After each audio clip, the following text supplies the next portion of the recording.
এক চালাক ইঁদুরের গল্প। অনেক দিন আগে এক জঙ্গলে তিন বন্ধু বাস করত। তাদের একজন ছিল এক কচ্ছপ। সে ভালোবাসতো জলের পাশে থাকতে। দ্বিতীয়জন হলো একটা ইঁদুর। সে গাছের গোড়ায় গর্ত খুঁড়ে সেখানে বাস করত। তৃতীয় বন্ধু একটা চড়াই পাখি।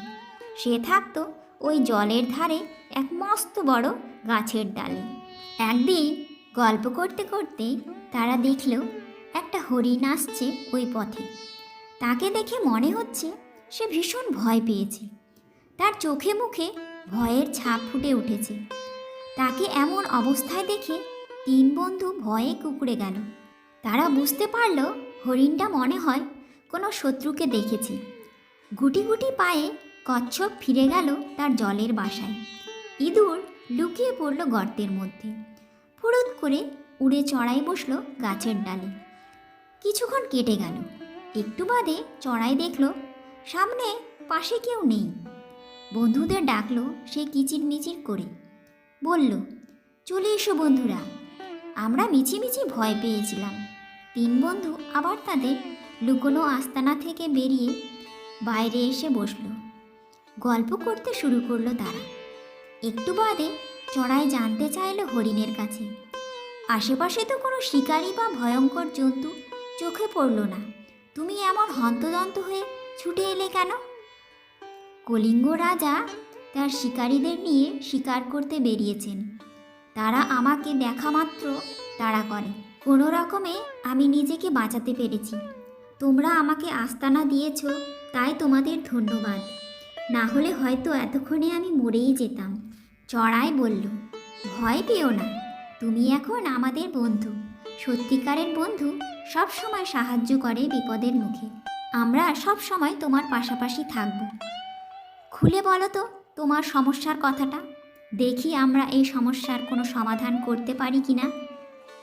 কোনো বিষয় গোপন রাখবে না, সব কিছু খুলে বলো, দেখি তোমার জীবন বাঁচানো যায় কি না। আমি খবর পেয়েছি, হরিণ বলল, রাজা এই জলাশয়ের ধারে এসে শিকার করতে শুরু করবেন। এখানে শিবির তৈরি করবেন তিনি। তারা জল থেকে মাছ ধরবে। আমার মনে হচ্ছে তাহলে বোধ হয় ওই কাছিমটা বিপদে পড়বে। এই কথা শুনে কাছিম তো খুব ভয় পেয়েছে। সে বলল, তাহলে আমি এখন ওই জল ছেড়ে অন্য কোথাও চলে যাই। সকলের মধ্যে ইঁদুর ছিল সব থেকে চালাক। সে বলল, তুমি ভয় পাচ্ছ কেন?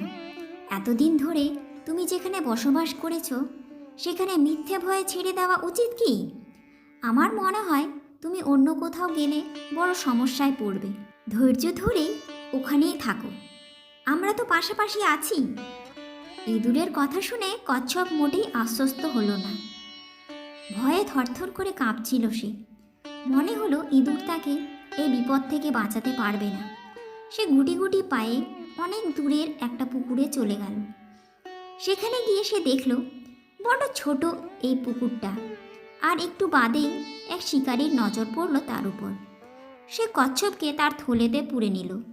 বুঝতে পারল না কচ্ছপ এখন তার কি করা উচিত। বন্ধুরা এই ব্যাপারটা চোখের সামনে দেখে খুবই দুঃখ পেল। কিচিরমিচির করে চড়াই বলল, ইঁদুরকে এখন কিছু একটা করা উচিত।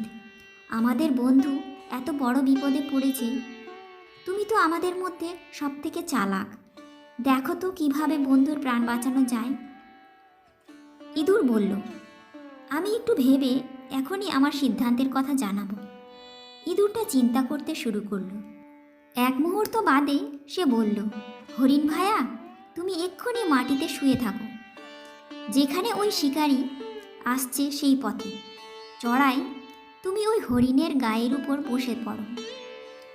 মনে হবে কি এই হরিণটা মরে গেছে, আর তুমি ঠুকরে ঠুকরে তার মাংস খাচ্ছ। নিশ্চয়ই শিকারী এই হরিণের দিকে এগিয়ে আসবে, আর আমি সে সুযোগে আমার তীক্ষ্ণ দাঁত দিয়ে থলেটা ছিঁড়ে ফেলব। তাহলেই আমাদের বন্ধু কচ্ছপ বেরিয়ে আসতে পারবে।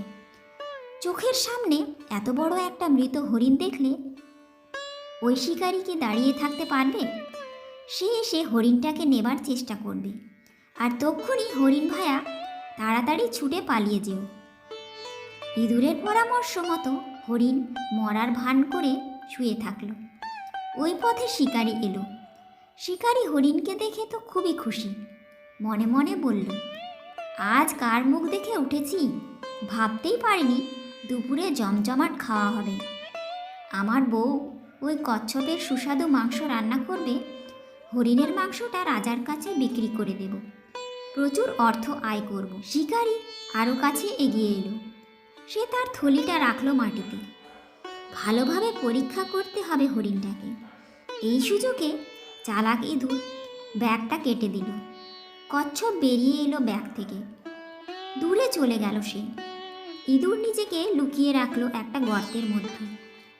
যে মুহূর্তে মৃত হরিণের গায়ে হাত দেবে শিকারি, হরিণ অতি দ্রুত উঠে চোখের বাইরে চলে গেল। চোখের সামনে এমন অবাক করা কাণ্ড ঘটতে দেখে শিকারি তো একেবারে হতভম্ব হয়ে গেছে। সে তারপর সেই থলেটা হাত দিল, দেখলো সেটা ফাঁকা। মনে মনে বলল, আমি কি ভীষণ বোকা! আমি হরিণ আর কচ্ছপ দুটোকেই হারালাম। কথায় বলে, হাতের একটা পাখি গাছের দুটো পাখির থেকে অনেক ভালো। ভীষণ দুঃখ পেল ওই শিকারি। দুঃখিত চিত্তে সেখান থেকে চলে গেল। একটু বাদে 4 বন্ধু দেখা করল। 3 জন ইঁদুরের প্রতি জানালো কৃতজ্ঞতা। ভাগ্যিস ইঁদুরের মাথায় এত বুদ্ধি, না হলে কচ্ছপটার যে কি হতো। ইঁদুর বলল, আমার কর্তব্য বন্ধুকে সাহায্য করা। আমি বন্ধুত্বের কর্তব্য করেছি, এর থেকে বেশি কিছু করিনি। বিপদের দিনে যে পাশে দাঁড়ায় সেই তো হলো সত্যিকারের বন্ধু।